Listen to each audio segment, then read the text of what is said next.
What's up, everybody?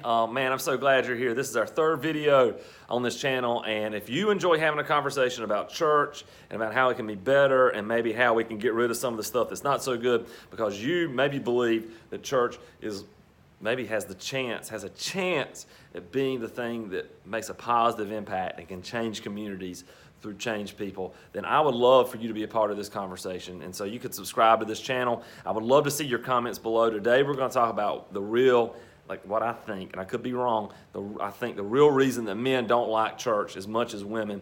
So I would love for you to be a part of that conversation. Leave your comments below. Tell me why I'm wrong. Tell me why I'm right. Maybe you're a man that loves church. Tell me why. You're a woman that hates church. Tell me why. Whatever. And you can just sort of tell me your reasons, maybe, guys, if you don't like church. So I'd love to hear from you. Comment below. Subscribe. We're going to dive into this, and we're going to talk about this big, really important topic, because here's a fact. Less men go to church than women. And so one of the things in life that's a rule that we can all stick with is what you do tells you more about what you believe than what you say. So it doesn't matter what men say for the most part, because what we do, men, which is go to church less than women, says that we like church less than women. And so there, I think, is a reason for that. And here's the reason it's semi-controversial. The reason it's semi-controversial is now it's controversial to ever say there's any difference at all between men and women.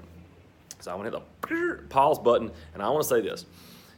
I am convinced through reading the books that comprise the New Testament and even the books that comprise the Old Testament that men and women are equally valuable to God.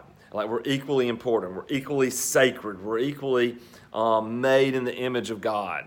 And so that's true, okay? So I just know that. Not saying that men are more valuable or women are more valuable or that men are worse or that women are worse. Not at all. We're equally valuable in the eyes of God. But here's the controversial part. I believe there are differences between men and women. Now, don't go crazy yet. Just hold tight. Like, at the very least, women can give birth to a child and a man can't. So that you say, man, that's not fair. It's so politically incorrect. It's a fact. Get over it. There's like the whole XY chromosome thing. There's some differences going on there. So men and women, there are some biological differences. If nothing else, there's some biological differences. And beyond that, I don't want to stereotype. I'm not going to try to put, you can't, because it's not true. You can't put all women into one box and say all women are like this. That's not true. And you can't put all men into one box and say all men are like this. That's not true. Like, each of us are different. All made in the image of God. We're all gifted to make a difference. There's no second place citizens in this Jesus movement at all. Black, white, rich, poor, man, woman, whatever. But here's the reason. Here's the reason. I believe that less men like church than women, or maybe we could put it this way, the reason that more men hate church than women. And so I'm going to give you a little scientific background, and you can knock me apart in comments if you want to, but here's the idea. There are, psychologists would say there's like big 5 characteristics of a personality. There's these different characteristics, and you can score low and you can score high in them. And so one of the characteristics that defines a personality is agreeableness. Now, agreeableness is not necessarily good or bad. So, but here, let me give you like a really, the dumb guy's version of agreeableness. Agreeableness is when you say, oh man, I would rather get along than fight through it. I want to put other people first. If we disagree, then I'm not, okay.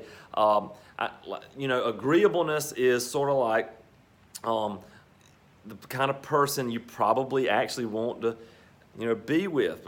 At least in your mind, you say, I want somebody agreeable because they're going to agree with me. So agreeableness, so it's not good, it's not bad. It could be really good, it could be really bad, right? Agreeableness is great if when it's used well, obviously, but agreeableness can be bad because you can be ran over in life if all you are is too agreeable.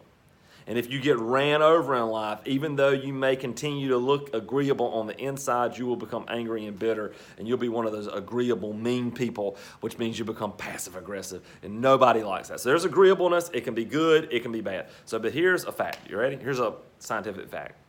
When you rate people in agreeableness, let's say one is like very low agreeableness, and you can think of somebody in your life that is very low in the agreeableness. They're hard-headed, stubborn. If you tell them the sky's blue, they'll say it's green. You know, they're just not agreeable, okay? Not agreeable. And then you got the person that's a 10 in the agreeableness, which was, they're sort of like, you can walk all over them, but at least they're nice. And so that's where that's at. So overall, this is not true for every man. This is not true for every woman. Overall, women rate higher in agreeableness than men.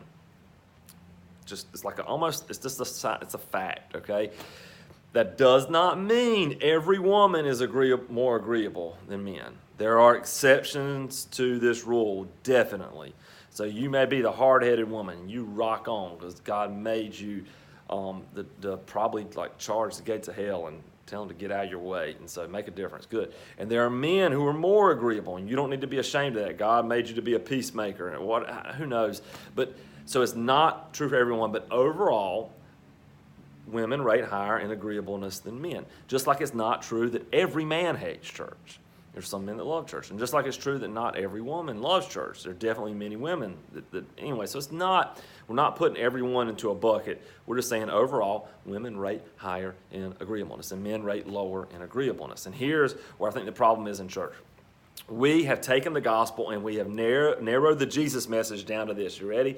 We've taken all the Jesus message where he says, live this way, do this, do this, do this, and we've narrowed it down, and we might never say these words, but here's the idea of what you hear in church, what a lot of people hear in church, what men hear in church, and this is it. Be nice. And the people that are high in agreeableness are like, amen, be nice, be nice, be nice, be nice, be nice. And the people that are low in agreeableness think, there's got to be more to it than that. And so if men rate lower in agreeableness, and the main message they hear from church is be nice, then no wonder they don't like church. Now, there's other reasons. You know, you got to dress up for church. A lot of times men don't like that. I don't know why. You got to I don't like to dress up, so but I still don't know why. Maybe there's flowers at the front, and it sort of feels like feminine. I don't know. And those are maybe other reasons, but I'm convinced the main reason that more men hate church statistically than women is because they feel like the main message of church is be nice. That's your greatest goal in life, is to be a nice person. And maybe you say, well, I thought that was the goal of life. The goal of being a Jesus follower is much bigger than being nice. It's being good. It's being good. And good sometimes means being nice, yes. But good sometimes means being bold. And good sometimes means being courageous. And good sometimes means saying the thing that needs to be said even though nobody wants you to say it. And good sometimes means standing up for something, and it may cost you. But good sometimes means being nice. And good sometimes says go first. And good sometimes says turn the other cheek.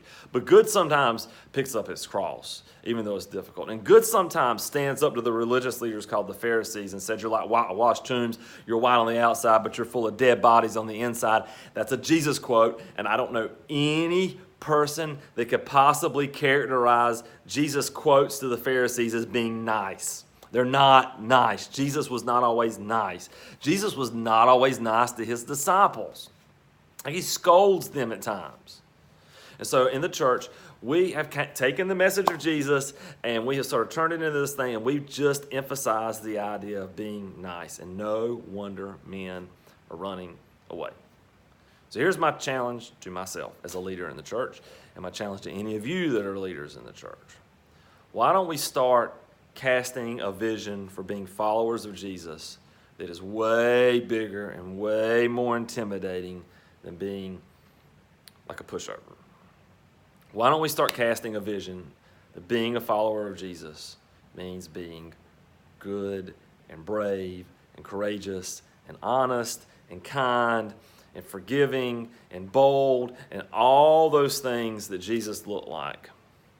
And then we're going to make men and women And we're going to make the people that are high in agreeableness and low in agreeableness, whether they're men or women, will make all of us equally uncomfortable, because we'll all see that we fall short of the glory of God, and we fall short of the standard of Jesus. But oh boy, it's so much fun to pursue a life that looks more like an adventure than a doormat. And so then I think men would be way more interested in the message of being bold and courageous as we look like Jesus. So that's our idea for today. Comment below, let me know what you think. I'm going to make it a goal of mine to speak that and to live that out, while also not forgetting that, yes, there is definitely kindness, and yes, there are times to be nice, and that we should be kinder and more generous than anybody as followers of Jesus. But it's the whole package we're going after. And so let's do that. Man, if you're part of the church, let's do that. If you're not a part of the church, maybe that interests you, and maybe you would say, that's the reason I left. I knew there's got to be more than just being nice. And you're right. You're absolutely right. There is more to life than being nice.